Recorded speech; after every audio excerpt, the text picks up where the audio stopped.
You're listening to Sit, Talk, and Listen podcast with your hosts, Payroll Rob and Xavi Bauer.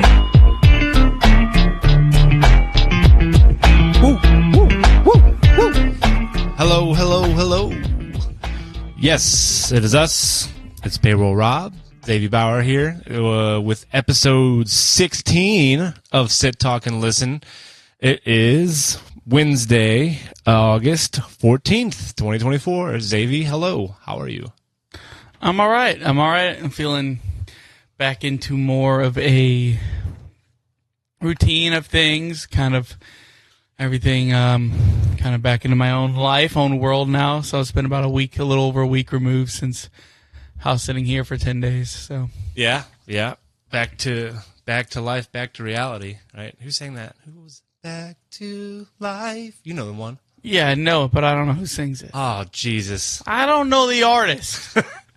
We're going to need to, we'll have that for next week, I guess. We'll get And that just for like next that, headphones off. Yeah, Xavier's going headphones off. Got a little weird delay action happening with the headphones, so he's raw dogging it. And I'm using this weird little makeshift mic stand action because I left my mic stand at a band practice last night. So It's a Shishawali podcast. you know what? But we're here. We're getting it done. Present. Because why? Because we get things done, I guess, is what we're gonna say. That's what we're gonna go with. That's what we're gonna go with. So if I got a sore back and I'm out here stretching, it's because I gotta lean over to get into this microphone well enough. So I guess I'll just ask you what's sitting at the top of your mind, Xavier? What anything you're bringing to the table that's got you excited, not excited? What? Oh, lots got me not excited. Should we open that box? Or just leave it untapped until it comes out naturally? What do you think? No, I mean, overall, just trying to have a positive outlook. I think I've maintained pretty positive outlook. Just really just going through it, you know. Going through it being what? Going through life? Or what? Yeah, just things upon that, you know, nature, things that life throws at you. You know, everything kind of that goes along with that. Like yesterday, just getting to work at 7 and not getting, you know, not getting home till after 7. It just is like, man. A little draining. Yeah, it's just, and you know, you only get paid for. But anyways, enough about that. And Well, just trying to get kind of a balance, get a consistent routine where I can, you know, focus on creative endeavors and get back into just get back into the gym, all stuff like that. Things that will and always have proven to be healthy for me and things like that. So it's just kind of in the process of trying to get there right now, and I'm confident it'll get there. So yeah, and that's good as long as you're feeling confident about it. Shoot, because that's half the battle, I think. Right? It's just being in the headspace of willing to make a positive change and a positive difference. So that's the start of it. But, you know, maybe Doug Armstrong is here to help change your mood. He said, I see the Cardinals are killing your vibe. So why don't I go ahead and the Cardinals do something? certainly don't help. Like when you're trying, you know, and it just backpedal a little bit. A big part of it is like there's so many things that I want to do and get back to doing. That sometimes it's kind of like, man, you're staring at the top of the mountain and you don't want to start that climb. But really, like, it's just you start making strides towards that. It's just getting after it. And it doesn't help when every night you look forward to rooting on your local hometown ball club, baseball team, and they give you some signs to be excited about, and they just rip your heart out of your chest. Yeah. It's just, man. That doesn't help. What do you think the swing of like the last 2 weeks of Cardinals baseball has gone from the highest that people were feeling to the lowest, like right after the trade deadline, right before that Cubs series? You know, we had. I don't think as many people are as completely invested. I think we lost a lot of people last year that were big fans. I think that they don't really, you know. But me, I've still been as invested as ever, which is just going into that Cubs series. 4-game series, and we lose 3 of those. God, that was a big kick to the gut, if you will. It hurt, but yeah, I mean the Blues. Doug Armstrong just made a big move. And how you doing? Just awesome, like offering just fucking over the Oilers at the same time. That is pretty exciting. It just reminds you that hockey's right around the corner. I don't think the Blues have as big of expectations as the Cardinals. No. When you're talking, So I think it's a little different. I think it's also exciting knowing that Alex Steen's going to be taking over. I know we're losing a lot of people here with the hockey and baseball talk, but it does. It gets me excited. I am very excited, but even more so, what I am the most excited in, it's getting to be that time of year. The most wonderful time. And that's September of the year. And that is NFL season. I know that you've been out. I mean, but football season's coming and to go along with the NFL this year, Mizzou football coming in ranked 11th in the country. Yep. I know that some people might be a little upset, but we're not with top what? 10. Mizzou football? We're not. No, that we didn't come in top 10. Oh, brother. We're ranked 11th. As somebody and myself who's been a Mizzou fan, just to be thought about in the top 15 preseason, I'm pretty excited. Came in preseason, but I'd almost prefer that we weren't ranked. Yeah, I mean, there's expectations that this team has that they haven't had in years. Yeah. So that I am super excited, and I think too, when football season takes place, and especially this year, both the teams I root for on the collegiate and the professional level, high expectations on both. Okay. It could derail the mental health that I'm clinging on to right now. Or it could be the extra push and motivation, when you're happy and things are going right. It makes everything a lot easier. So, that being said, who knows? Every year I say I'm not going to get excited, especially about the Jets. I've been down that road so many times, but gosh damn it, I am excited, dude. I'm so the gosh darn Jets for football season, the end of August to come.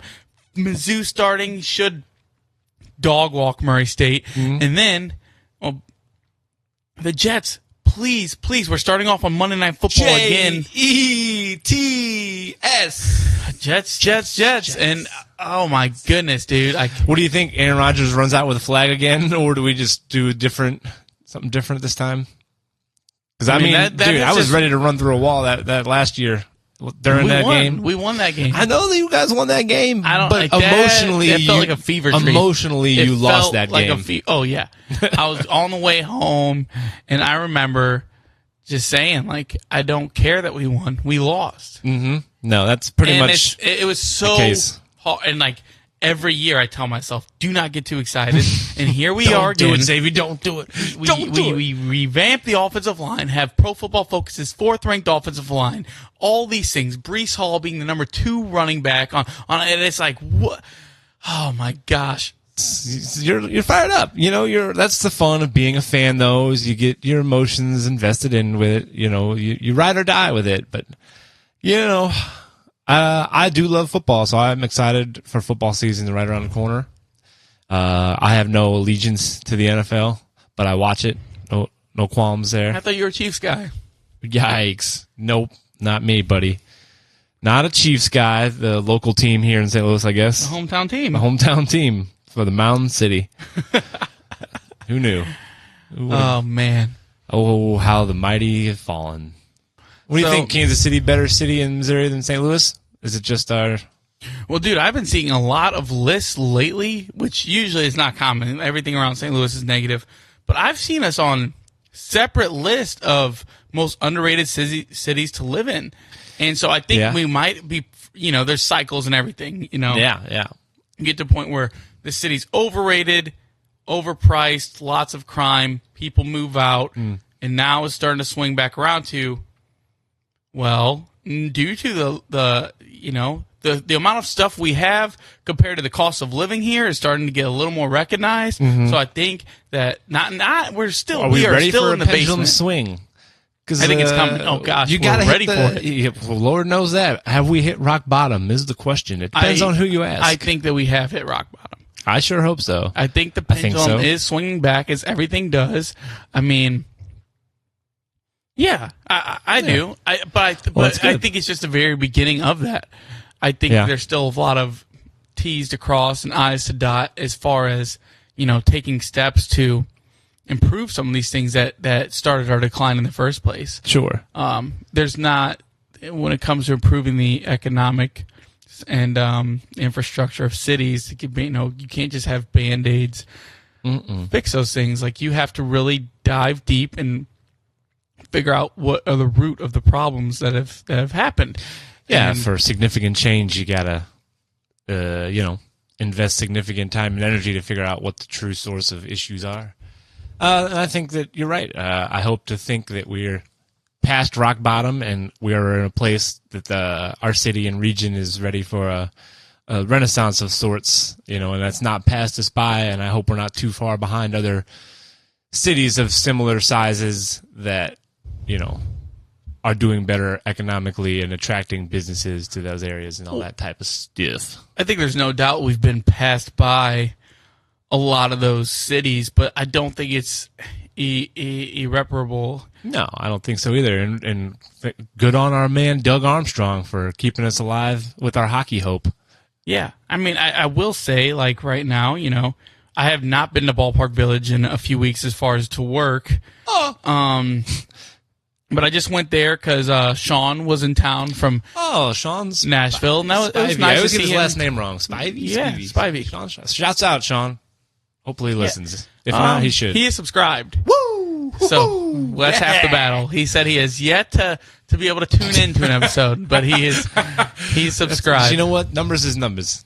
So, but anyways, he used to work at Ballpark Village, so we went up there, and it was like 3:00, and I mean, in the afternoon. Yeah, on and a it was weekday? just a weekend, Sunday. On a Sunday.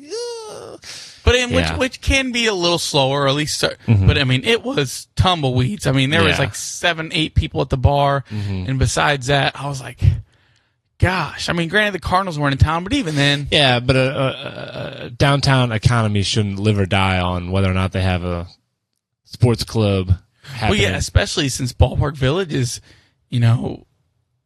closed a lot of other businesses just from their presence. That's true. I mean, yeah, you see anybody that's spending any amount of time downtown spends it in that little district, either in Ballpark Village or in the directly adjacent areas with some bars that are there. And just south of the stadium, you have Broadway Oyster Bar. That's like the only other entity downtown that survives, and that's like right on the outskirts. Broadway Oyster Bar shits on anything in Ballpark Village. I'll say that. Yeah, as far as atmosphere, food, quality, drinks. I mean, everything. Yeah, like, I'm here for it is a place team. to be. I'm but team. I will say on that. Broadway Oyster sorry. Bar.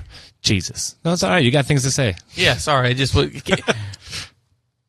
I think rebuilding the city, it does not start downtown. I think that they're going to have to concentrate on the areas that are kind of popping and uprising right now, and it's kind of what they've done, right? Over the last 10, 15 years, you see, resurgence of Midtown and the Grove. I mean, just think about where we were working right outside of high school when we started at 18 at a roofing supply company that was on Manchester, right up the road from the Grove.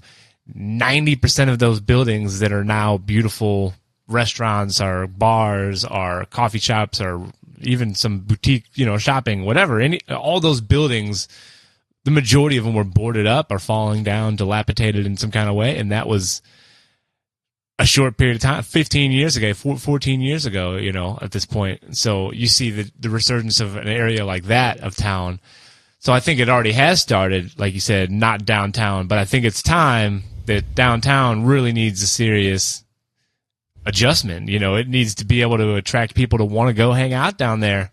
But you have, I do think a big part of it is the perception and the perception bigly. But there is a lot of anytime, crime. But you bring the businesses. I get it. I'm not even talking about the businesses. You say there's a lot of crime, but when there's stats like the stats for this year, it shows crime has been down in percentage numbers. Like, the crime is down 27% this year across the board in the downtown area.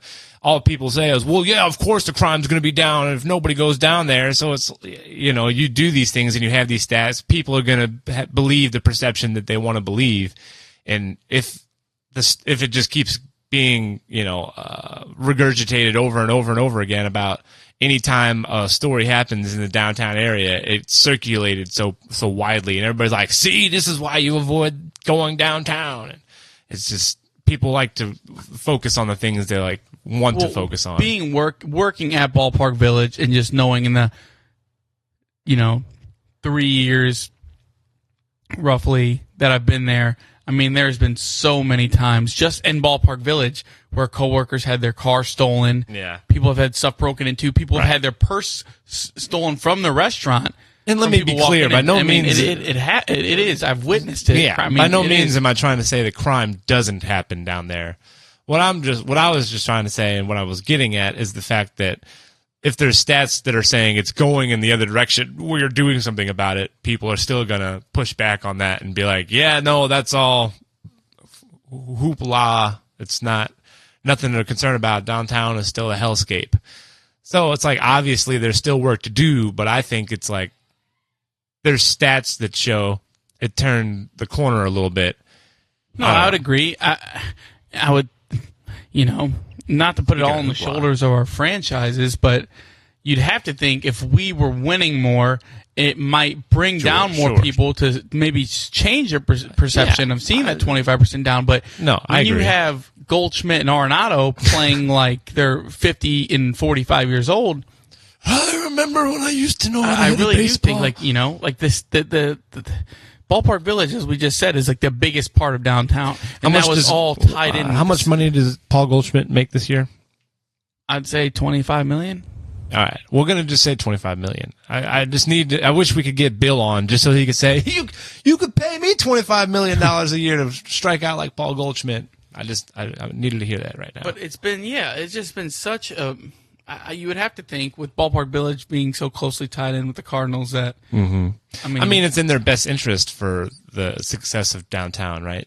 Like that's in those clubs' best interest generally. More for the Cardinals, considering they have a whole district of entertainment, right there that they need to have people in. Yeah, and Busch seats 20,000 more than Enterprise, and probably 25,000 more than City Park. Right. And the Blues don't have like direct, they don't own the building. They don't own the Enterprise Center, right? The city owns it. And so it's not like the Blues are directly affected by anything financially that goes on around the Enterprise Center. They want to know that people feel good and safe coming to the Blues games, but it's a lot easier for the Blues to be financially viable elsewhere if worse came to worse than it would be for the Cardinals, because the Cardinals are so much more financially invested in downtown, right? So the hope is that all the work that's been done in like Midtown and through the Central West End and all the way up to, like the Armory and around SLU and it's kind of trickling into, you see it a little bit moving in towards downtown. You have a new soccer stadium that just came in, in the last 3 years. Like that's kind of connecting that little area between, the central Midtown area and downtown, coming down Market Street there.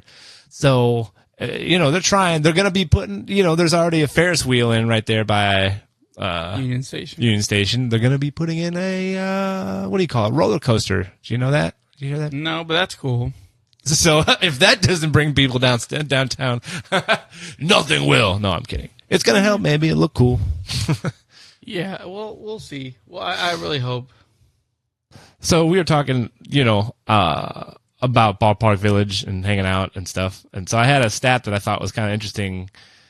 I know I'm guilty of probably driving home or someplace after then, when probably I shouldn't have been driving. It's been some time since I have acted this irresponsible, I will say. But I know I'm guilty of it. I don't know, I'm sure there's a lot of other people that are listening that are guilty of it.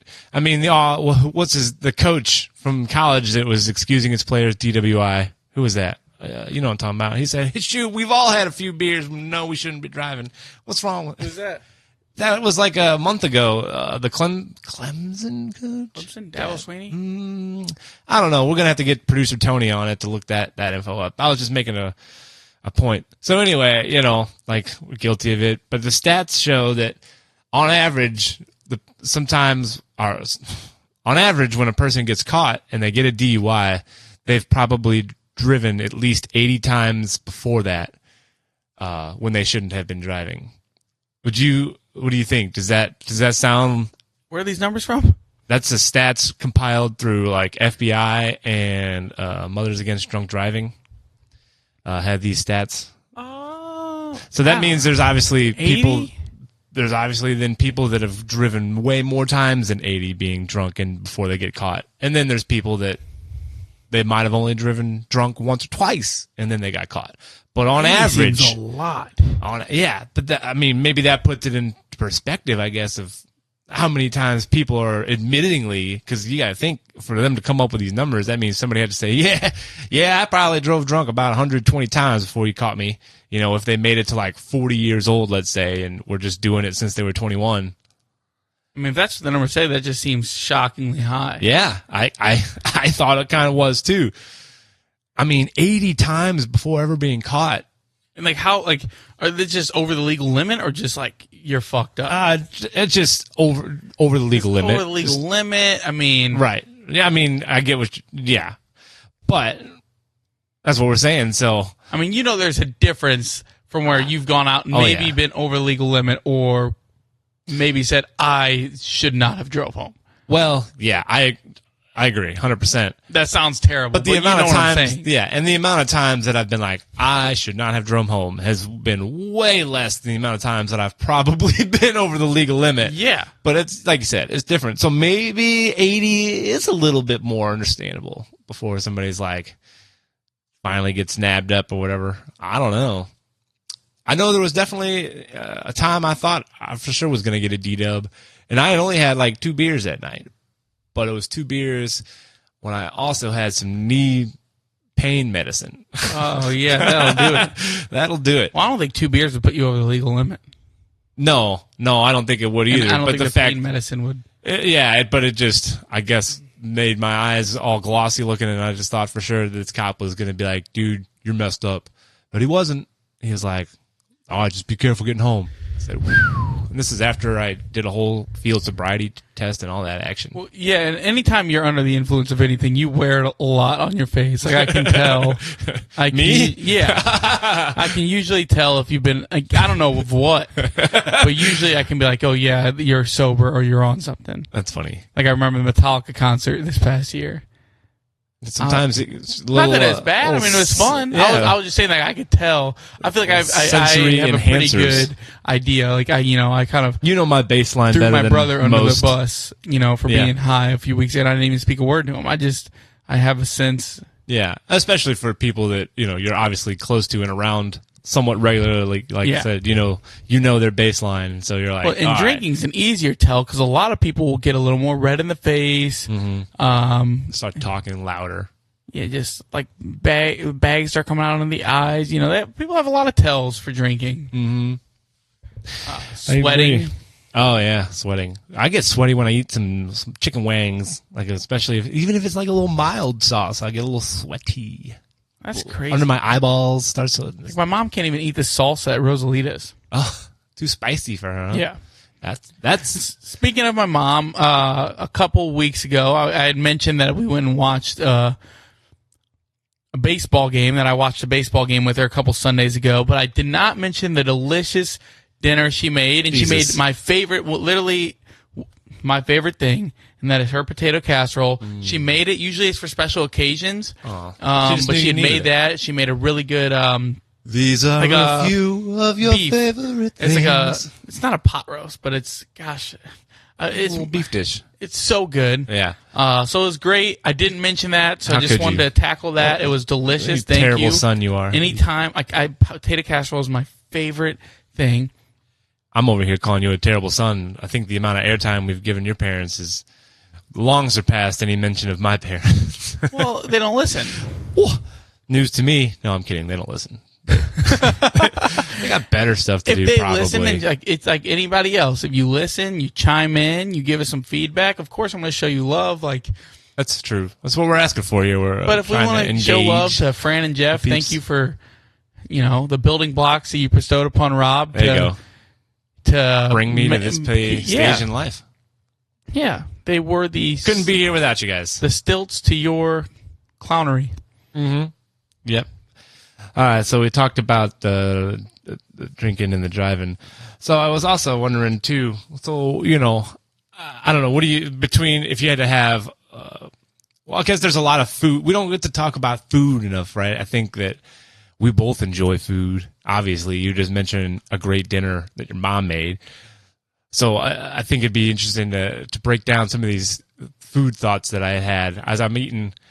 Big fan of the food. So I was having a pasta dish, but it also got me thinking about other foods. But like in a pasta dish, what are the parts? You got the sauce, you have the noodles, and you have a protein, maybe usually. And sometimes you'll have like your cheese, like a little Parmesan cheese. Yeah, and other certain types of pasta dishes, there's vegetables. So I was like, what in your mind, if you're ranking a pasta dish, what ingredient, what element is like should be the most important? Like what takes the focus? You know what I'm saying? Like ranking 1, 2, 3, 4 of like, the sauce is most important to you. So you're a saucy guy. You like a saucy. No, I'm pasta? not a big saucy guy. But if I'm like trying a dish, the flavor of the sauce is going to be what I think makes it the best. Okay. Now I do not. I actually the opposite. I don't like a lot of sauce, but the flavor of the sauce could carry. Like noodles. Like you can get noodles from Aldi. And granted, it's not going to be your homemade noodles, but you can make a really good pasta dish with some boxed Aldi noodles if you have a phenomenal sauce. But what about if you have some really phenomenal noodles and just like a canned sauce? No. I mean, it's nothing special, but it's like... You asked me, these are my rankings. I know. I'm just having a discussion about the rankings, the possibilities of why maybe the noodle... homemade pasta noodles to answer that. Maybe my mind would change. There's some fresh... Like when you have fresh pasta... It's noticeably different. I would say, like the taste of just the noodle itself. No, I've probably had fresh pasta. Like I imagine those spots on the hill. They're not using boxed noodles, right? They're not just whipping out whatever schnooks. And it is phenomenal. But the sauce is really good too. Yeah. Now I like white sauce a lot more than red. Okay, and that's a stance. That's a take. I think I would. I wanted to say that I would agree with you, but then I started thinking about it more, and I just don't know that I can agree because I do like me a good marinara. Or a vodka sauce. Vodka sauce, yeah. But, I mean, a good marinara, I'm just like, my favorite dish that is predominantly red sauce is lasagna. Mm-hmm. Garfield had it right, dude. I do love lasagna. A good lasagna might be the number one pasta. That is... I would say it's got to be 1 or 2 for sure. Like there's F up a lasagna. Yeah, 100%. Easy, and then you can F up any of these pastas, but most easily, I think you overcook the noodles. There's a lot. It's there's 5, sometimes more layers. So it's like you just have all those dried bits of noodles. Damn, there's definitely. Oh, man, you're making me hungry. I want some lasagna. I actually had. Billy's fiance, she actually makes a pretty good. It's a white lasagna. Okay, it's a spinach lasagna. I'm listening. And it's some lasagnas, even regular ones with red sauce, you'll see a little spinach action. Yeah, so this is no meat. They don't do meat on their pastas. Billy and Krista. Okay, I mean it can be a less expensive alternative. Yeah, and she makes a really good one. It's got feta cheese. I do like cheese. Alfredo sauce. I think there's Parmesan action in there, and it's pretty damn good. So I had a slice for breakfast because I didn't have any last night. Lasagna for breakfast because it was in the fridge. Ooh, yeah, a little leftovers lasagna. So yeah, even better. But so when you're so we see pasta is probably sauce. You're saying I think it's either sauce or the noodle for me. It's not the meat. It's not the meat because if you find whatever protein, if the sauce is bad and the noodle's bad, it won't matter if you got the best piece of whatever meat on there, right? If the chicken on there is the greatest piece of chicken you ever had, if the pasta and the sauce is mid, the whole dish is mid. It's going to ruin the chicken. Yeah. So so that got me thinking of like the same concept, but with other, food dishes that are pieces. So like a pizza, what's the supreme ingredient in pizza? Like what's the thing that's like, okay, if that's off, is it the sauce also? If the sauce on the pizza is off, is that going to ruin the whole thing? And that's, I do not think like it's different. Part of me for a pizza is ratio. Yeah, I mean, that's all foods for me is 100% ratio but pizza, balance. I think it's so important to get the sauce to cheese to topping to crust ratio. Yeah. You don't want too much of any of those things. A perfect blend. Next to that, maybe sauce, but I can go like. I do think fresh toppings on a pizza, whether even if it's just cheese. Yeah. You want that. It really does make a difference. So it's hard for me to rate the importance. I would say because I've had some pizzas that are like minimally sauced, right? Like they just put a little fine layer of sauce. That sign me up for that. I mean, I like it once again if the ratios are balanced. Like if it's a thin crust, like a real thin crust, and they just do a real thin layer of sauce, and then they get some nice fresh mozzarella or something on top. Woo-hoo-hoo. I am a fan. I'm a fan. So I think it's like, I'd say it's cheese / can we put the cheese and toppings in one category? Cheese is a topping. Yeah, but do you then separate the two? Because like a place could have really good fresh toppings being like, you know, fresh meats and fresh veggies and those kind of things. But then their cheese game is like, they have one really good cheese, but they don't have like a blend of cheeses, or you know what I'm saying? Like, so then you could separate the two, like, oh, that place does have excellent toppings, but their cheese isn't in the excellent category. So do we have to separate the two? It's hard. This one is hard for me, man. I think that. Well, let me give you mine. I'm just going to say cheese toppings 1, crust 2, sauce 3 for a pizza. Okay. Yeah, it's hard for me to even rank them because, like, unlike pasta, I think a great sauce can carry just an average noodle, or average meat. If the sauce is very good, it's the star of the show. I think if you F up any one of those things on the pizza, it's just so noticeable. I agree. Maybe outside of crust, but even then, if you have a bad crust, you certainly can. But I'm saying that a bad crust can ruin the whole pizza. Yeah, I mean, sure, but I guess, like I said, I'm just looking for like, what's the ingredient what's your priority list? What needs to be tended to first? If you're thinking about, I'm gonna make a pizza, what should be your first focus of like, I need to have a good this first? I get. People be like, a crust, duh, idiot. You got to build on a crust. Good flavor sauce. Yeah. Yeah, I think there's Going definitely back to the sauce. It's definitely a lot about sauce. I mean, look at Chick-fil-A. Would they be where they are without the Chick-fil-A sauce? I mean, the sauce is the boss, especially with Raising Cane's. Again, I don't like a lot of sauce. Like, I don't want that to be misconstrued. The flavor. Zadie likes sauce. Everybody heard it No, here. it's just the flavor of it. It's like, the sauce is... It's so strong, so you're gonna have that taste is gonna stick out in every bite. If it's like you don't want to bite into a pizza and be like just tasting some strange little flavorings. No, I'd agree, but I do think that if the cheese and the toppings are superior and just like really good, and it's just they just give you a little thin layer of sauce that you can get past, like, if the sauce isn't excellent. If it's bad, it's different. Like, any of these things, if, like you said, if it's bad, it's noticeable. I'm just meaning, like, this one thing is superior above the other parts of it, but not saying that the other ones are bad. Because, like you said, if you take a bite into anything and one of the ingredients is quote-unquote bad or just awry, it doesn't work with the dish, I guess it's you can noticeable. say that about anything, even with pasta. Exactly. If the pasta noodles are bad, it's going to stick out. I'm just talking about even mid. I think if the sauce is mid, but the toppings are superior, I could still get down with it. But just don't put a lot of sauce on it. Yeah. So what about a burger? Is it meat? I was thinking the same thing, but at the end of the day, like it has to be almost, because that's what it's called, as a burger. Like, we're eating it for the burger part. But if you get... it has to be the number one thing. The burger has to be the first thing. It is, but I do think there's a huge difference. If you're getting you're definitely probably a plain cheeseburger kind of guy if I know you. Whoa! But me... Jesus. Shots fired. A civilized human, I like toppings. I like the lettuce, tomatoes, onion, pickles. And I think that having those fresh on a burger and having the bun, like a nice brioche bun... Yeah.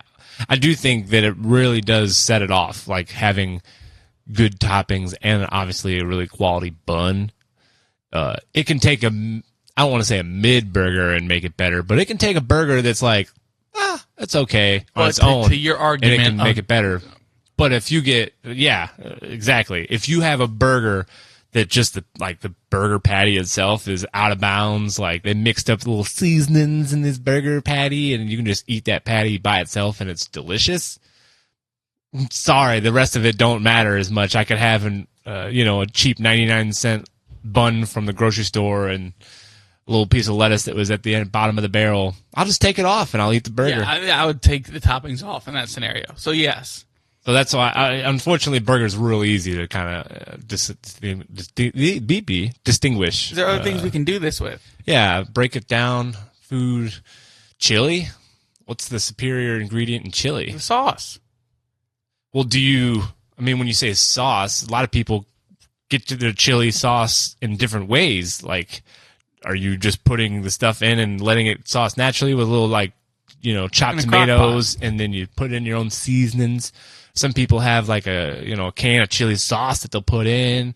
Like there's, a lot of different ways people go about it. But it's like the chili sauce is kind of a byproduct of the ingredients that you put in.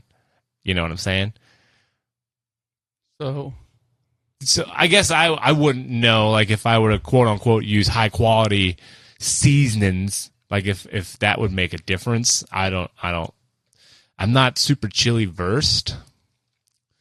What about chicken noodle? I guess it's kind of the same thing. All these soups and chilies, like you throw everything in the pot and it all kind of comes together to make its own one. No, I do unique think thing. that a chicken noodle, since it's like, most of the time I feel like your experience with chicken noodle is going to be Progresso, Campbell, stuff like that, like from an early age. So I think as you get older, you maybe have a homemade chicken noodle. I think the noodle and chicken are a lot more important than the chicken noodle. I don't know, man. That broth really makes or breaks a chicken noodle. I mean, if it's plain broth and it's just like doesn't have any flavor to it, it's just not. It's not fun. I think it's similar to like in the chili sauce kind of way. Like the broth is a byproduct of how you cook your chicken noodle soup, and so the chili sauce is a byproduct of how you make the chili. What choices you make and how you put it all together and how you cook it. Whether it's a slow cooker or whether it's on an oven stovetop. Hell, maybe I'm just starving right now. Yeah, we've talked about this for about 15 minutes. I don't want to leave any dish unturned of Star's products. If anybody has any suggestions on food for the next episode, comment in the YouTube chat, or I guess like deli sandwiches would be the other question. It's meat. Is it meat? It's definitely meat. I mean, sometimes I'll go to, what is that place out in South County with the sweet bread? Paschetti's? Paschetti's. Sometimes I'll go there just because I want that bread. But that's probably the exception to the rule. The fillings. You get the boar's head or, a local deli. Yeah. The difference between I'll eat a prepackaged meat, no problem, but the difference in quality behind like the Oscar Mayer, Pepperidge Farm, whatever it may be, store brand packaged meat compared to what they're going to cut at the deli, it's, oh my gosh, it's night and day. Yeah. Now, like you said, I agree. There's sometimes a really good bread sets it off. Yeah. And it can be the star, but more importantly. But like it's kind of the same way with some of those other dishes. If you have a good, like a burger. If you have a good bread, but the inside's not so good, you're not as likely to come back for more. But if you have a good insides, the meat especially is really good for a sandwich, and the bread's just fine, I'm gonna keep coming back. You know what I'm saying? There's no question about that. So yeah, it feels fun. We covered some food ground. I don't know if you had anything you were looking to bring to the table, or I could hit you with another one of my fact smacks. Give me a fact smack. Yeah. So, all right, Iggy. I don't know. It just comes up. No, I was just reading that Justin Fields was taking wide receiver reps. Oh. And I went to swipe it, and sure enough, it's a video of him taking wide receiver reps. Yeah. Sorry. Good. Oh, it's all right. So, all right. When you're, how how do you sleep these days, Xavier? How's your sleeping? I feel like I get good REM sleep, but I cannot sleep in for the life of me. 6:30, I'm up. No matter what time you go to sleep? No matter what time. So how many hours do you think you're averaging? 6.5, 6.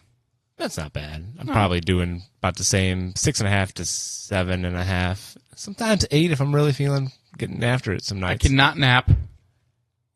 Well, that's okay. I mean, you should probably be doing something. No, but even if I try to take a nap, and I think a big part of it is like when I'm tired enough to take a nap, like I want to be watching something and then progress into sleep. It's hard for me to just have a. Oh, really? But with I have to keep glasses on to watch something. Mm-hmm. That keeps you up. Yes, I wish I could just fall asleep. So how long do you think it takes you to fall asleep? 10, 15 minutes after I lay down. So, like, this is when you in your mind have made a conscious, like, all right, I'm going to bed. Yeah, I usually don't try to go to sleep till I know I'm really ready. So it's like I don't force myself. That's why it varies. Like if it's 9:30 and I'm tired, I'm going to bed. But the past couple nights I've watched a movie and it's been 11:30 after, and by the end of it I'm pretty tired. So it's like, all right, time for bed. And I fall asleep pretty quickly. I put on a fantasy football YouTube video, and within 10 to 15 minutes, I'm out. Sometimes 5. Yeah, I mean, I think I'm probably the same. I usually stay up if I know I'm not ready for bed. Like I'm not feeling tired or whatever. I don't go into the room. But by the time I go, do my routine, brush the teeth, wash the hands, all them fun things. Go lay down. It's probably You wash your hands, not your face. Usually it's like I'll wash the hands and then I'll take the wet hands and I'll just wipe the face and pat it dry.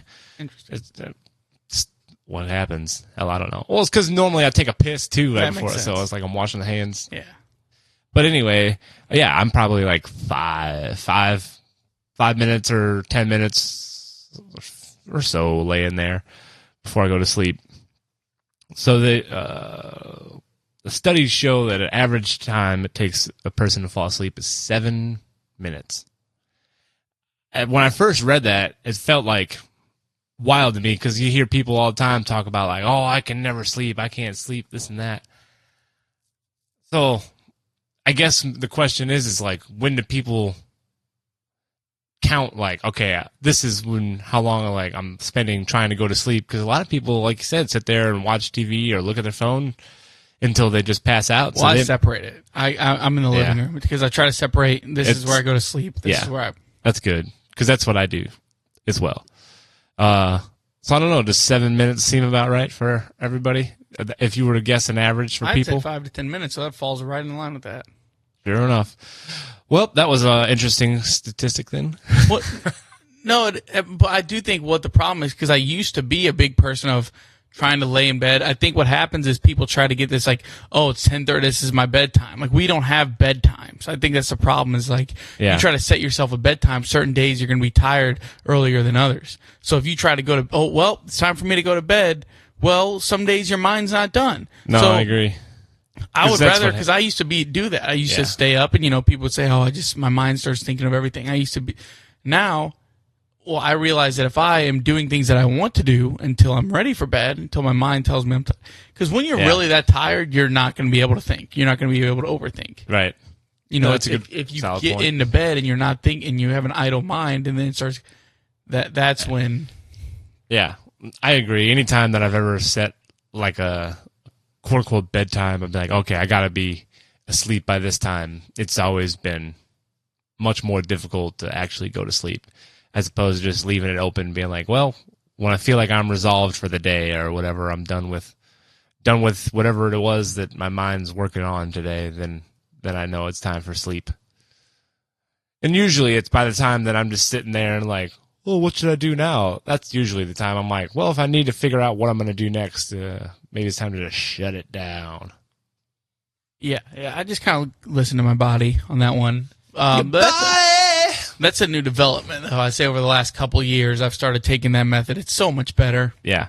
Man, I tell you, my body's been going through it when I'm sleeping. Like 5 days ago, I woke up with like a pinched nerve in my neck, like off to the side here. So anytime I look to the left, I could feel like a pinched nerve down there.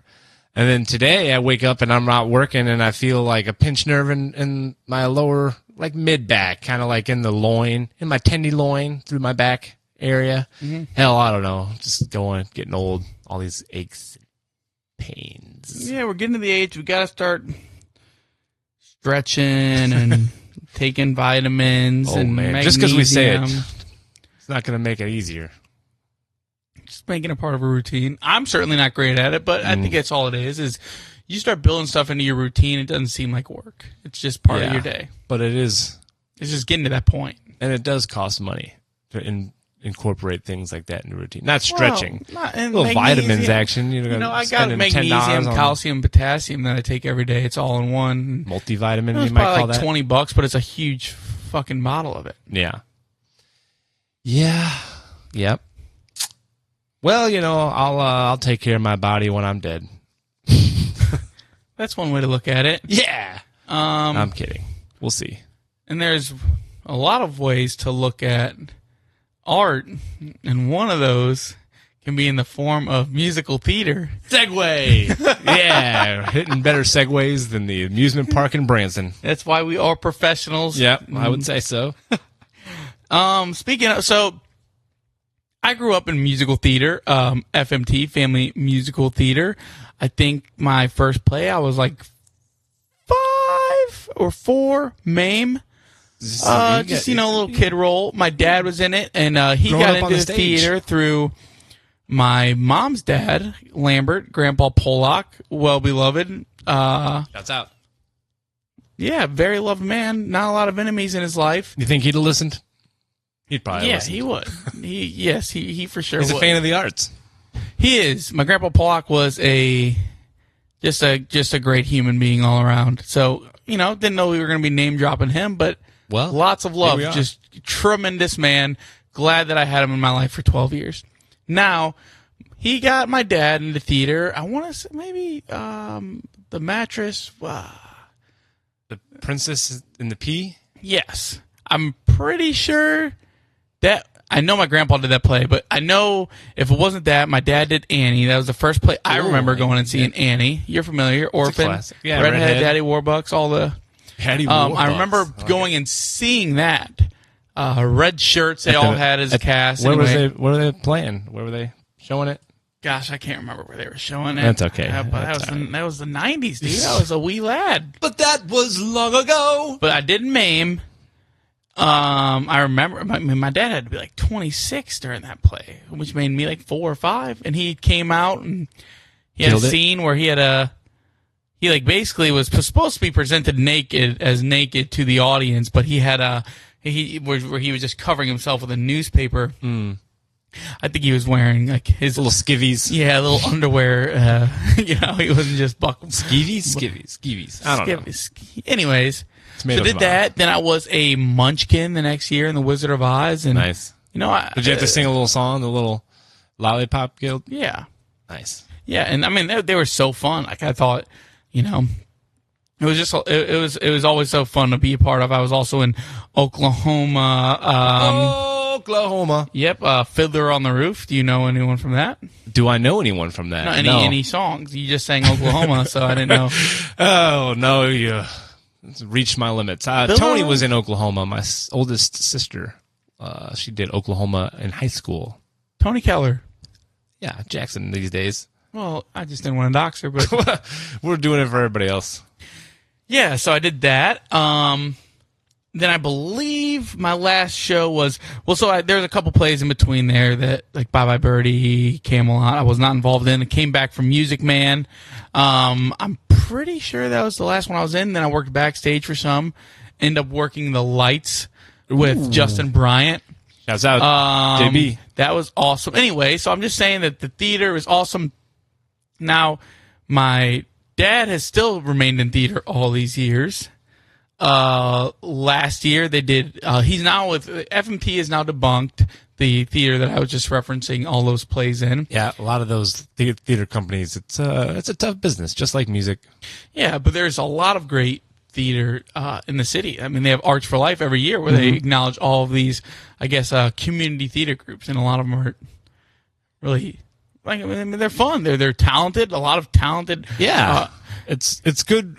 Any healthy large community has, a strong arts community because it gives people stuff to do and to focus on, right? Like, people should always be able to enjoy and pursue hobbies. So it's good that we, have a strong community for that. Yeah, and last year, like I said, they did their rendition. So my dad came back and he's found a group that he loves, Christ Memorial, CMP, I want to say is the name, Christ Memorial something. That's Look it CMP. up, Tony. I want to say it's CMP. I'm sorry, but I know it's Christ Memorial something. It's a church. Last year they did Freaky Friday, and it was awesome. I mean, the leads, and it killed it. Did they get Lindsay Lohan? No, they did not. Probably more talented than what Lindsay's doing these days. No, shouts out to Lindsay Lohan's show, probably pretty talented, but maybe. Anyways, it was really enjoyable.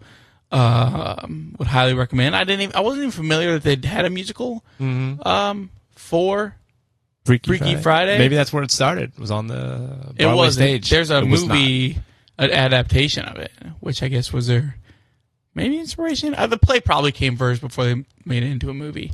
Could be. That seems to be. But this year, which I'm really excited for this weekend to go see, is he's in My Fair Lady, which it opened this past weekend. I guess it has gotten rave reviews, as I would not be surprised if anything else. Is it the guy from Ratatouille giving the reviews?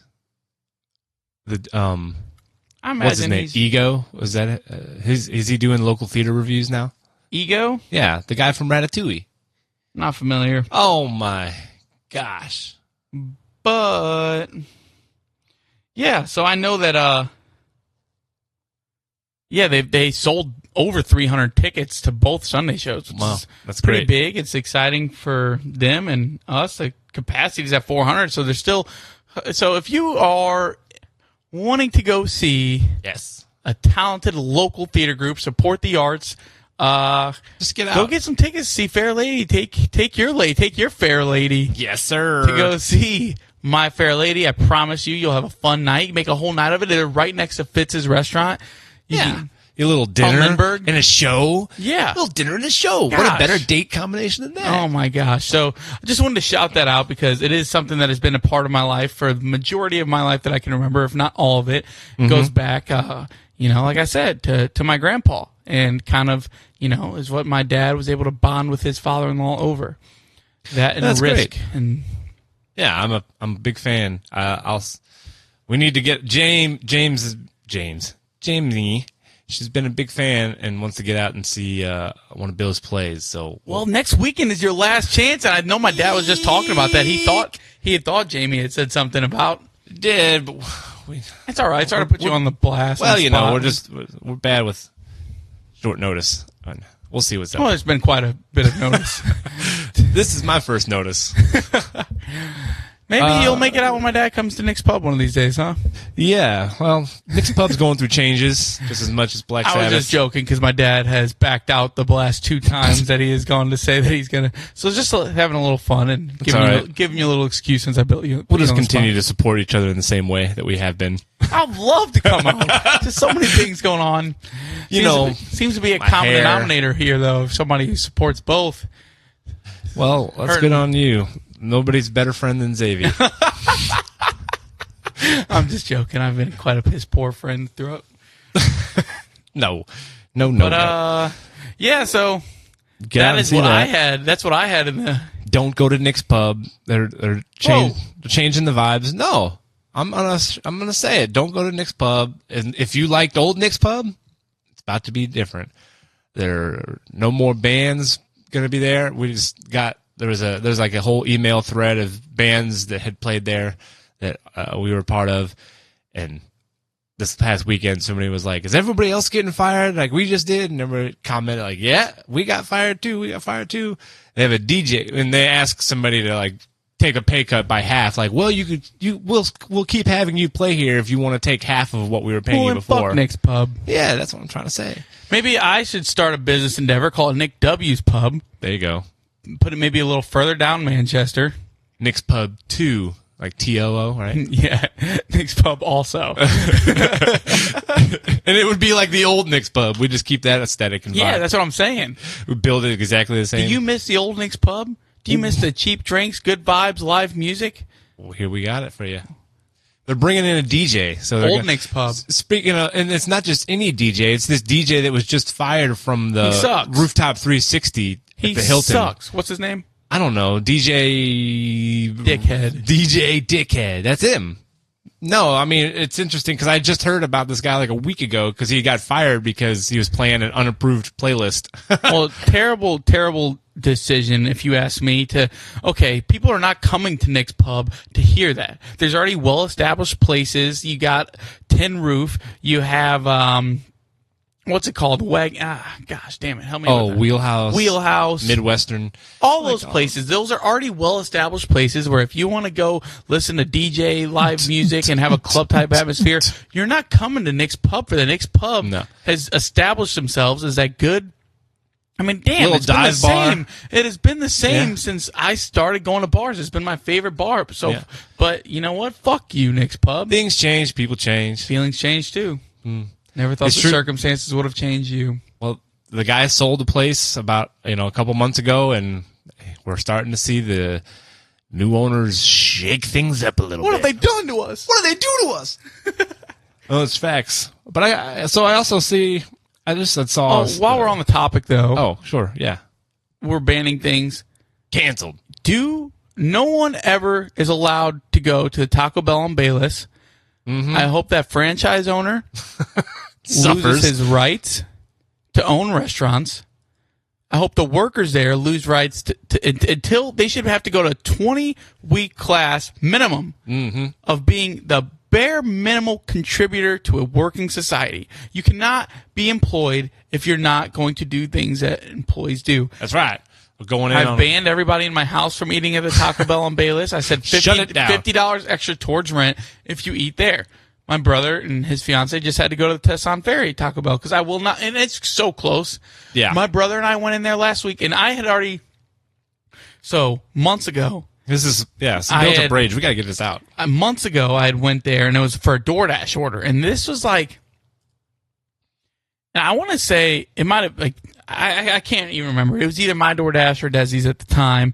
And, dude, it was like 30 minutes in the drive-thru just for us to pull up. And they said, it's not ready. You're going to have to come back. And it's like, brother, oh my. So I left a 1-star review, and I said on Yelp, I was like, if I could give less stars, I would. Yeah. I mean, the laziness, incompetence.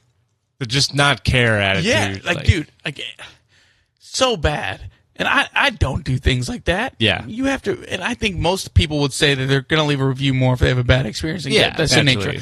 But anyways, it seemed like a little bit after I left that, and it must have been a bunch of people, but anyway, management got in there. There was a big change for a couple months where they were trying, really trying. It's like this one right up here off Midland or Millwell, whatever it is. Dorset action. Dude, that one, phenomenal. Yeah, they usually got it together.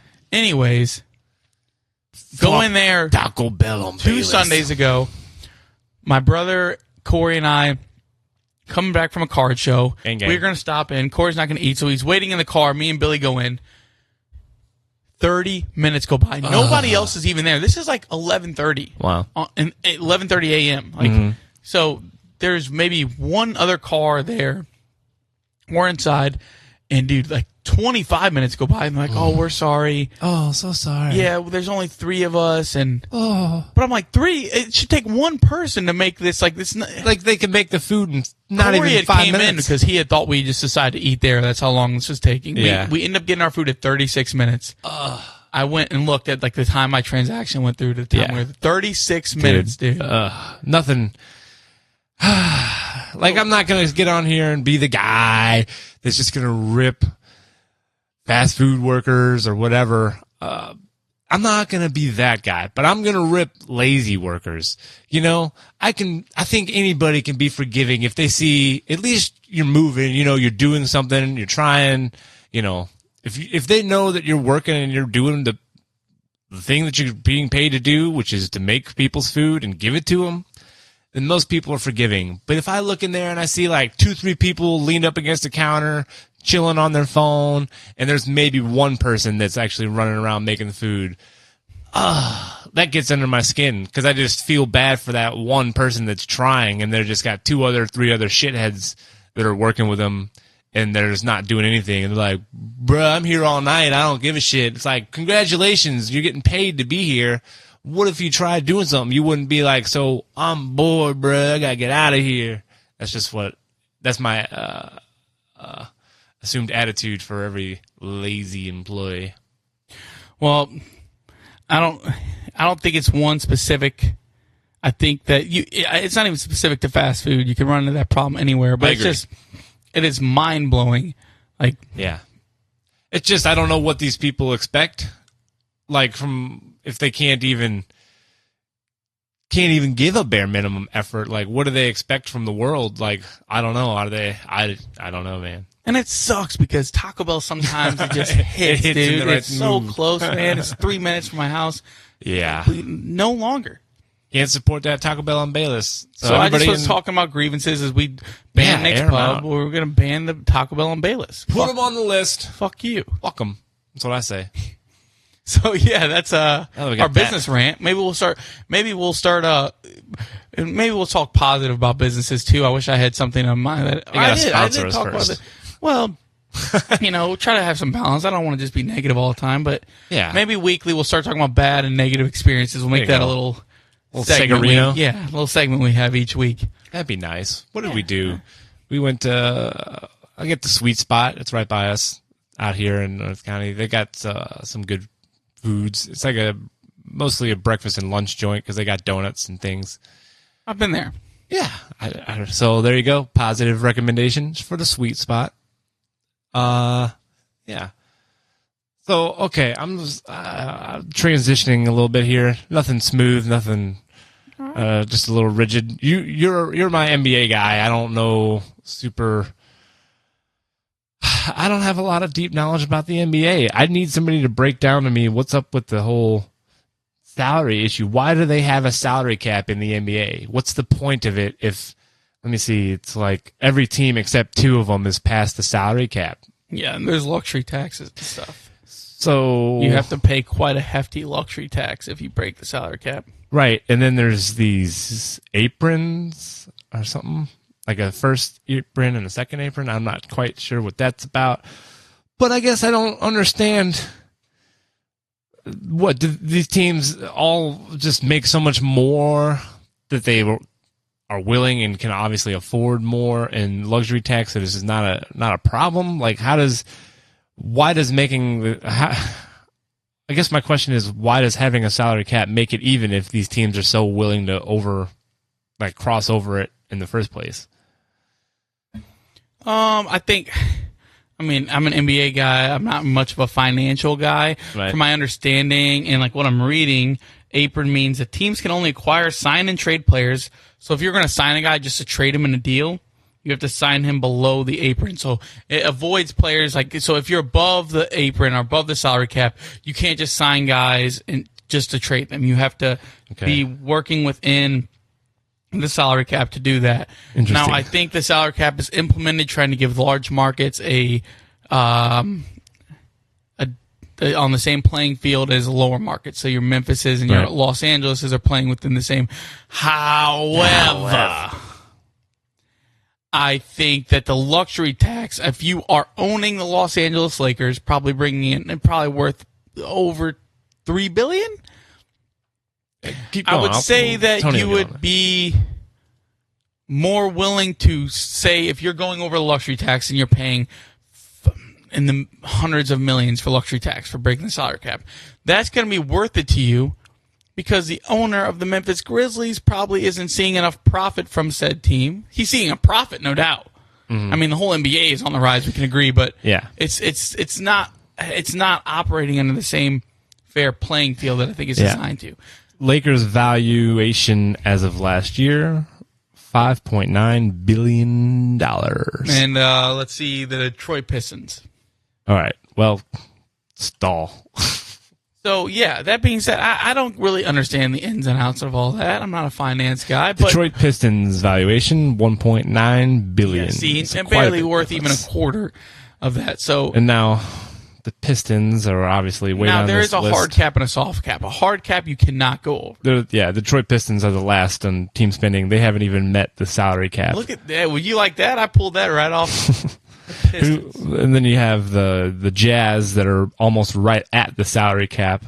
And then every single team past those two teams is over the salary cap for the NBA. Yeah, and there's a lot of nuance in these contract structures. Like max, you can have a max contract, but then if you play for that team for 4 years, or if you're still, there's a super max. So there's like stipulations even within the max. Like, so how is it a max contract if there's a super max? Max should mean maximum. Right. It's just there's a lot of dude. It's confusing, man. It's getting more confusing I don't say every year, but like anytime it all baseball. comes, or it should just I think it'd be even more interesting if it was all like the NFL, like a hard cap. You know, you really have to work within that really puts everybody on a level playing field, does it not?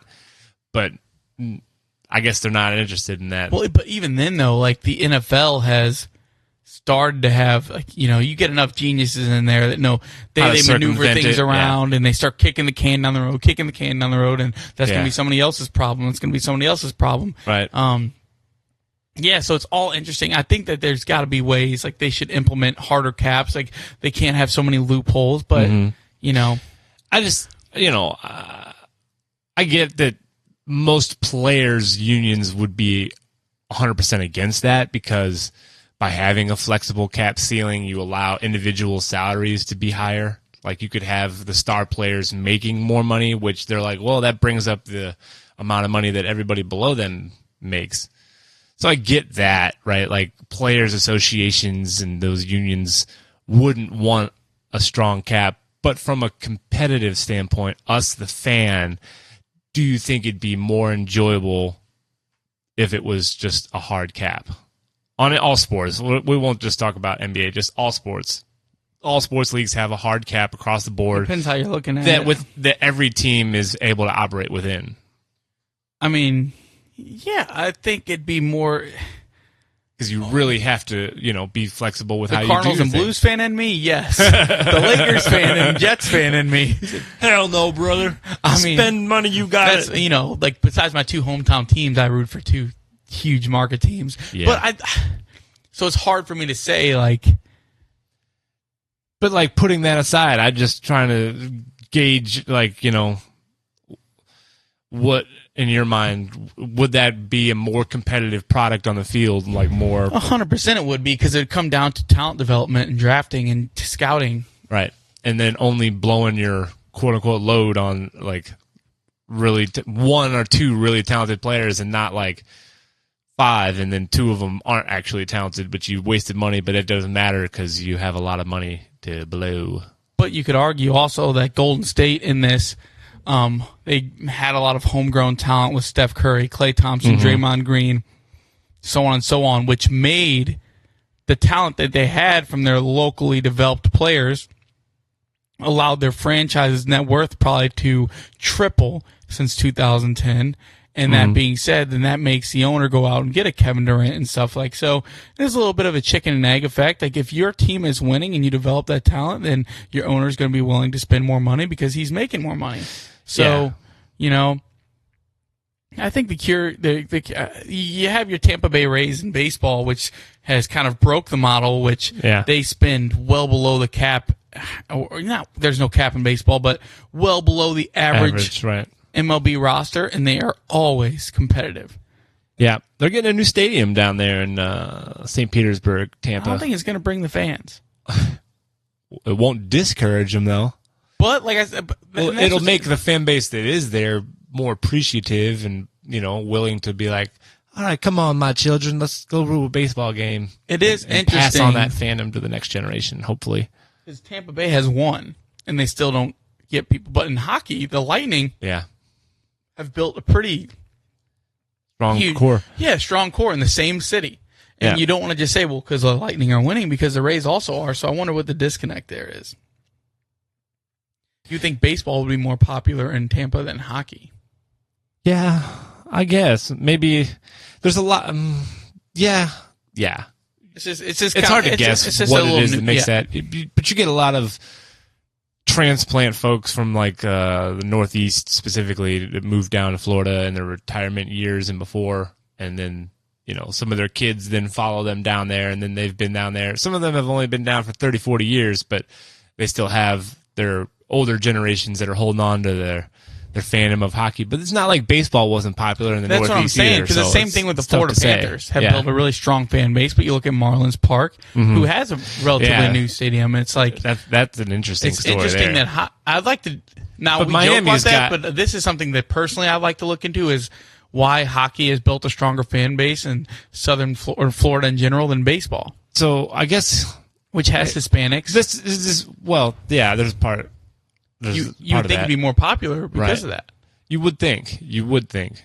But so I think it's interesting, and just as an observation, it seems like baseball fandom is more popular in cities that are more provincial, where people are more likely to stay in the city that they grew up in, right? Like St. Louis and like other Midwestern cities. You see baseball being more popular in those cities, but in other cities that are quote-unquote transient cities, that got a lot of people that have moved to them in the last generation or two, or maybe just freshly moved to them, they're less...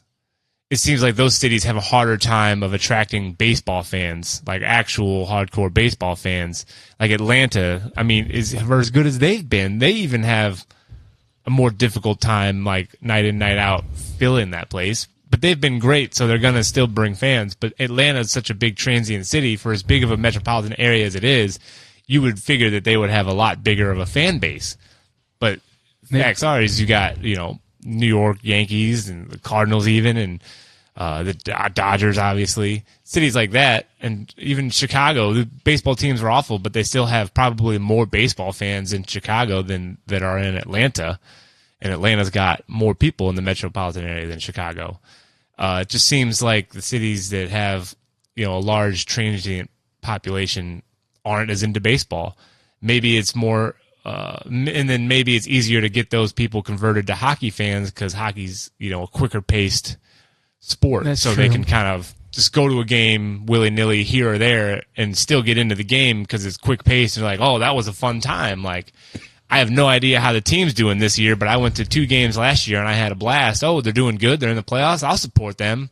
Whereas like baseball, there's so many games in a year, and it's like if you just go to 1 or 2 in a year and nothing special happened that game, you're like, oh, that was fine, but nothing's going to get me to go back, I guess. This is how I'm thinking about it. Maybe. Yeah, and I think you made a point there, and like I'd like to piggyback off that and say that as far as hockey goes, they have done a really good job localizing a lot of local hockey camps and youth groups amongst, each, like St. Louis itself has produced several first round, and I think that goes back to hockey players staying and kind of working with these developmental camps. USA is passing Canada as far as our youth group goes because these players all get they all start competing at the highest level versus players. I mean, Austin Matthews is from Arizona. I mean, that is, you would not think hockey when you think Arizona, but right. No, and it's an interesting development, and I think it goes back to I guess you could trace it all the way back to like the youth groups, and like St. Louis has a lot of very good youth hockey and developments through the USA's program.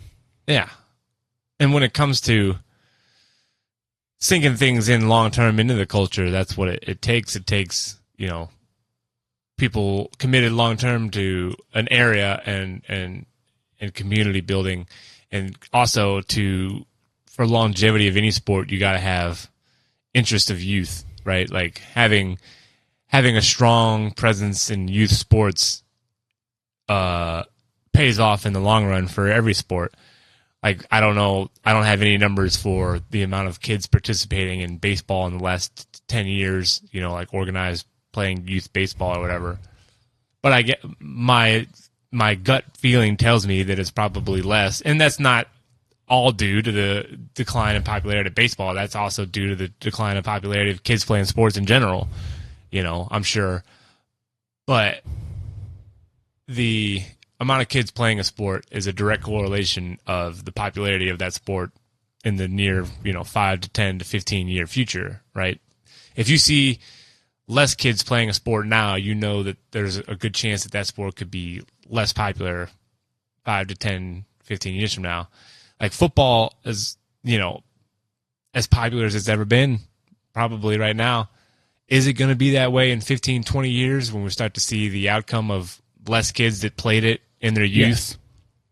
Yes. So it's, like you said earlier, pendulums always swing. Well, in the NFL, they don't abide by that pendulum law. Not yet. Maybe there's I'm telling you, man. It's swinging far one way. The shoe's going to drop eventually. And here's why I think it comes down to some economical reasons. Let's go. I think that if you look at, so I'd say it takes more, like, you kind of associate people with money and shit playing hockey. Lacrosse now is definitely growing popularity. High level of entry. Tennis. Tennis is funny that it's like become that it is a rich person's sport. Now, a lot of times, from lower income areas, the popular sport was always baseball. I think that it has become football and basketball. Basketball itself, you need a lot more of a physical build, tools. So, if you're under 6 foot, the likelihood of you making the NBA is really dwindling. Right. So you're still going to have, but you could still be 5'10", super athletic, and make a hell of a career playing football. Right. And same with baseball, but I think so that's why I don't think football or basketball will decline, because, the popularity of sports in the youth is declining.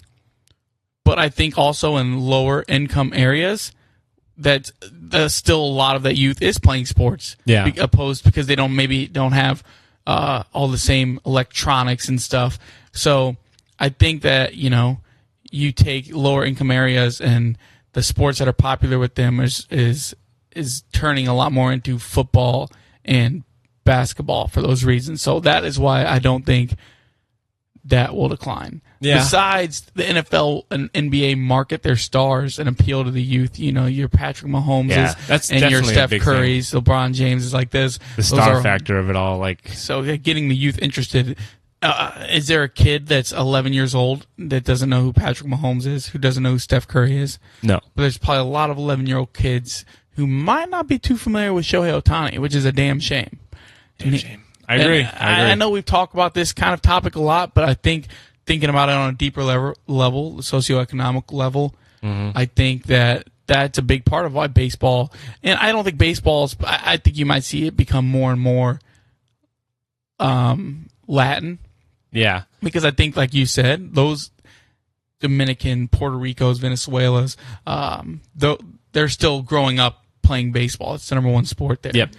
And it's interesting what we've done in America with baseball, because it used to be with baseball how it is, seemingly in Latin America in a lot of senses.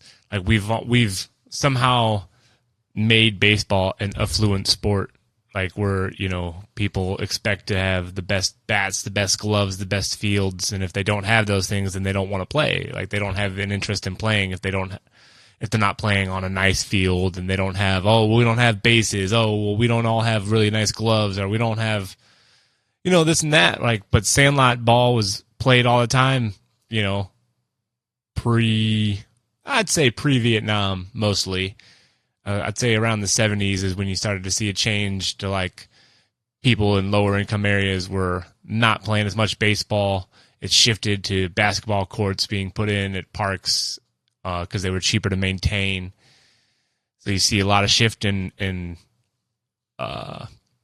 those areas to basketball, and in the 60s and 70s, mostly the 70s, I'd say, is when you really notice that shift of available ball fields and willingness of youth to want to play baseball. And it's the equipment factor, when we started adding more equipment to baseball and better equipment, it kind of made baseball, and it's not as bad as hockey, obviously, but it's kind of got that same where point of entry football to has it. equipment, but a lot of times it's provided by. Yeah, you could still play a the game of program. football with just a ball at the end of the day. And I think we're getting further and further removed from concussion coming out and being such a headline. I think for a little bit there was a big conversation. Would you let your kids play football? Yeah. I think the NFL has taken the correct measures and maybe has watered down the brand a little bit, but people are still watching in droves. And that is, I still watch. It's the best Mark talent. Cuban tried to predict the pendulum swinging against the NFL years ago, and I just don't see. I mean, the NFL isn't going anywhere. It will. It definitely doesn't seem like anytime soon because there's no obvious warning sign or glaring thing that I could point to and be like, yeah, this is it. This is the shoe dropping. But nothing skyrockets forever. Never has. Own a day of the week. Yeah, right now. They're only adding more days. They took over Christmas. Christmas was the NBA's thing. Yeah. You associated the NBA with Christmas. I'm sure if Tony pulled up some numbers, he would show that the NFL on Christmas. Oh yeah, we looked. They trounced. Yeah. I think we've talked about this. It was one of the first episodes we were mentioning the numbers of my goodness. NFL games on Christmas versus that NBA. Pendulum will not swing. There's got the I'm just NFL's saying. fault. If the NFL is down, everything will be down. It's like I see what you're saying. Nothing skyrockets forever. That's all I'm saying. But maybe. I mean, we have. But that's what I'm saying. If the NFL's down, everything's down. It's going to be a sign. It's like it's the NFL index. Yeah. Yes. 100 million. NFL declines. The world's declining. Yes. Damn. That's my take. NFL too big to fail? Yes. Oh. Dang. I mean, I cannot think of anything that could derail it. There's been several big scandals.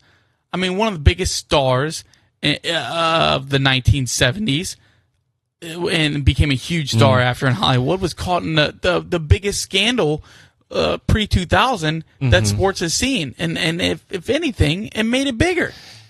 Any press is good press, I guess. Like, you had your Ray Rice scandal. You had Deflategate. It's... But like a lot of that stuff doesn't directly affect the league as much as individuals, I guess. No, but I can't really think of what could happen in the NFL. Right. That would totally, blow it up. It'd have to be some sort of competing league would be able to gain popularity. I mean... That'd be the only way.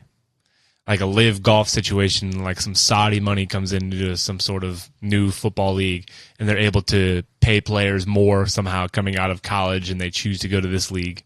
That'd be the only way to, try to take down. So I'd say take down, but that's capitalism for you. That's supposed to be the case. Is there's supposed to be, competing interests in the same market, because then it's best for the consumer in theory if you have a competing interest. If there's another football league that could actually compete on the same level as the NFL, then it would bring the prices of NFL into a more, affordable. But I would think if the Saudis, the way they throw money around, if they thought that was a possibility, they would already be doing it. Yeah, I think they're backdooring it a little bit. Like they're going after PGA and the golf market first because they know there's a lot of money to be made there. So I think that if they're successful in joining the golf market and bringing in money, from it, then maybe they're going to compile enough money to try to take on the NFL down the road. They've been sort of trying to do that with European soccer, I guess. Saudi money, that is coming in and either buying leagues or teams that are within that league already, or making their own soccer leagues. And I don't know how successful that's been, but that's the only kind of thing that would possibly be able to fight the NFL, I guess. I don't know, man. They call them gangsters for a reason. I remember Bernie Miklasz used to say the closest thing you could have to having a money tree is having money into an NFL team. Yeah, they're printing money, and they have been for a lot of years at this point. I mean, especially since the mid-'90s, it really just skyrocketed, hand over fist growth. Fantasy football every year. Fantasy football made major difference. It took it to the next level. What kind of I ask questions I don't know the answers to. That's my always favorite. Do you know what's the history of fantasy football? Who's the first guy to come up with doing it? Is it like I'm pretty sure it started in baseball. Fantasy baseball? And so somebody just took the same principles of that and applied it to football? Yeah, like this is back in like the early 90s, late 80s. People, yes, and it kind of transitioned. Yeah, like somebody like thought of a little game idea to play amongst their friends. We're going to have a point system, and like, at this point they're tracking box scores in newspapers and stuff. And they're like, hey, if this guy gets a hit, it's going to be worth this much, or win this much. And, it's something that friends started. And they're like, hey, like, they pitched this and it turned into football, which is obviously a lot less work on the average person. You really have to love playing fantasy, at least on the mainstream level, to play baseball because it's a daily thing. Now, football is, at this time of popularity, was once a week. Right. Well, twice. Monday football was a thing. Yeah, when I first started playing fantasy football, it was off the computers. Yeah. And, we called in. We had to call our commissioner before 11 o'clock, call in our lineups, and that's how we were keeping track of the box scores, was through the newspaper. And that was long ago, simpler times. I absolutely love fantasy football. You have to have a lot of trust in your commissioner in those days. Yeah, and things were shady for that reason. And, our commissioner was notorious. I remember his name, Jack Manis. He'd call you and try to swindle. He was a car salesman, every freaking trade, man. He said, I didn't. And I was like 12, 13 said, back then. You wanted to put that player in? No, I didn't have him in your lineup. No, not that stuff. That stuff was never, like, I don't think any of that stuff was necessarily, because he would email. That's how it would, like, I didn't predate email with my fantasy football playing. But I wonder how they did that before then. Because like that's at least like they'd email our lineups. This was like 2003 was my first year. My dad's first year in the league was 99. Yeah, that's crazy to think about.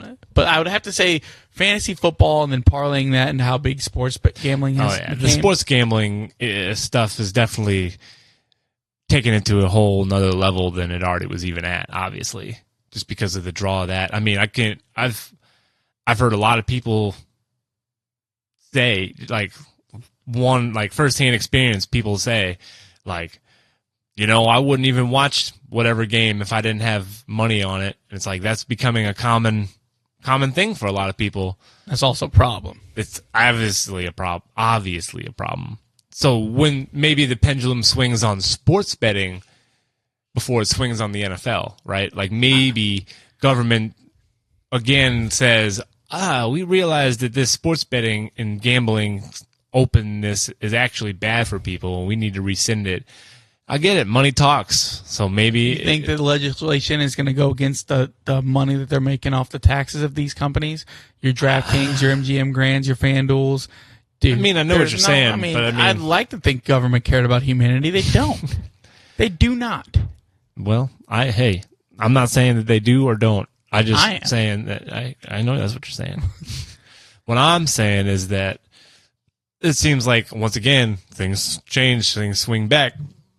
The United States has always gone through periods of time when they've been, restrictive and conservative. Like prohibition, we outlawed alcohol for like 12 years, something like that. I would love it.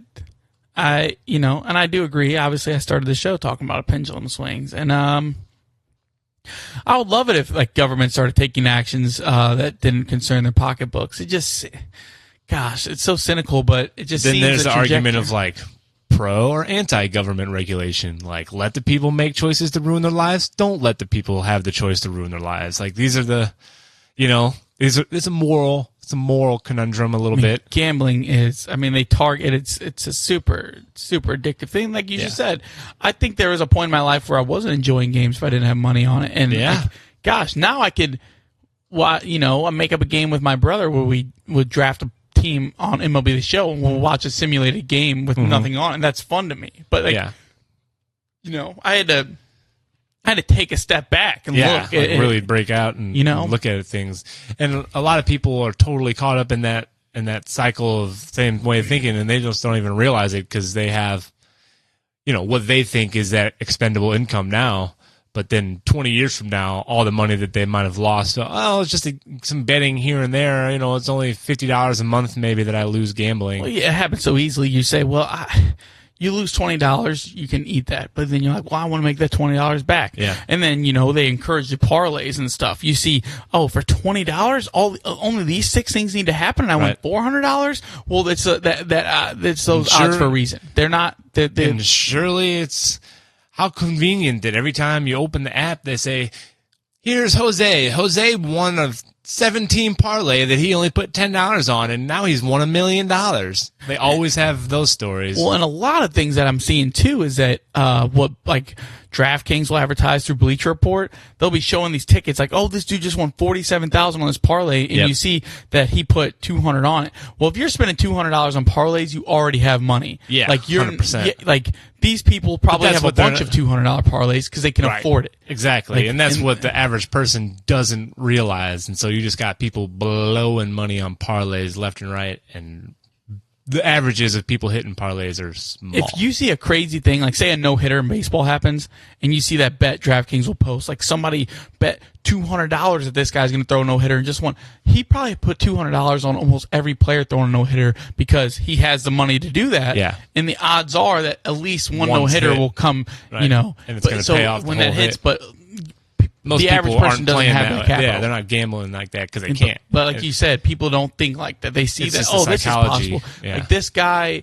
if you're putting $50 on parlays to win thousands of dollars, you either have the money or you have a serious gambling problem. Yep. So, I don't know. It's probably more likely that the pendulum swings on free and open gambling before it swings on the NFL being ousted in popularity, I would say. Just my thought. But do you know that, like, if you're comparing the English Premier League to NFL, which one's generates more revenue, which one's higher valued? If you I would imagine the EPL makes more money than the NFL. Yeah, I would guess that the English Premier League makes more money. It's more global. Yeah. Well, so just the top line, we're talking about. So on average, the big 6 teams of the English Premier League make. Can I guess them? Yeah, go for it. Go for it. Arsenal. Yes. Chelsea. Yes. Liverpool. Ooh. Yes. Manchester United. Sorry. Mm-hmm. No, I'm sorry. Manchester City. Yes. They're the most profitable of the English Premier League teams. That's all I got. Yeah, that's pretty good. So, sorry, I'm trying to read and discern it at the same time. So each one of those of the big 6 teams averages about $684 million in revenue, while the average NFL team makes about $586 million in revenue. Well, it's close. It is close, and we're talking about 6 teams in the Premier League as opposed to 32 NFL teams, and that being the average, like typical. You look at a team like the Cowboys. I'm sure they're doing much more than the average typical, right? The NFL will pass them. Yeah, I would say that is correct. I would say. I mean, I'd like to see the numbers of both leagues in the 1990s. Well, let's see if Tony can get on that. I mean, what's crazy is, and obviously you just did the English Premier League, and there's huge leagues all throughout Europe. So, that's just the English League. Now you have the La Liga. Yeah, there's definitely a lot of leagues that are popping up more in soccer that are competing against the popularity probably of English Premier League more than there are football leagues that can compete against the popularity of because NFL. you got like Barcelona, and you in the French league you have PSG, and you have yeah, and obviously I'm not the guy equipped to just be name dropped in leagues, but you have like in Italy, you have like Inter Milan and Juventus, and so these are all like separate leagues, like from teams that I'm naming. I'm not even a fan the slightest. I think I've made that clear time and time again, but I think that is the difference. Like NFL is there's nobody to compete with them. No, and it could be argued that like college football is sort of competing with the NFL, but it's I don't know. It probably won't overtake it just due to the fact of numbers. There's more colleges. It's more spread out. It's more saturated. There's more college teams that are sharing the fandom. Like there's more people. There's probably more fans of college football just in general. Yeah.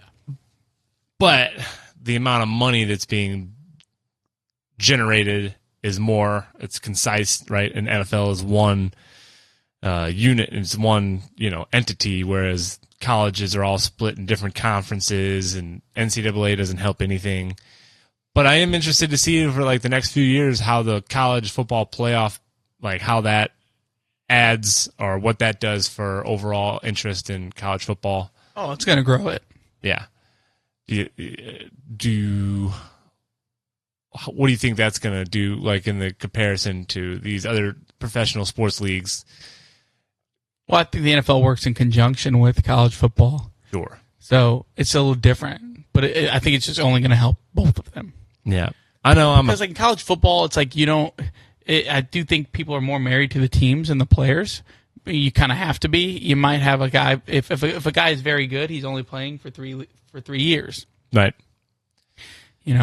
Yeah, and that's like so you don't really get average. married or tied to. So you're just a fan of the team. A lot of times it's going to be, especially in the South. Like, there's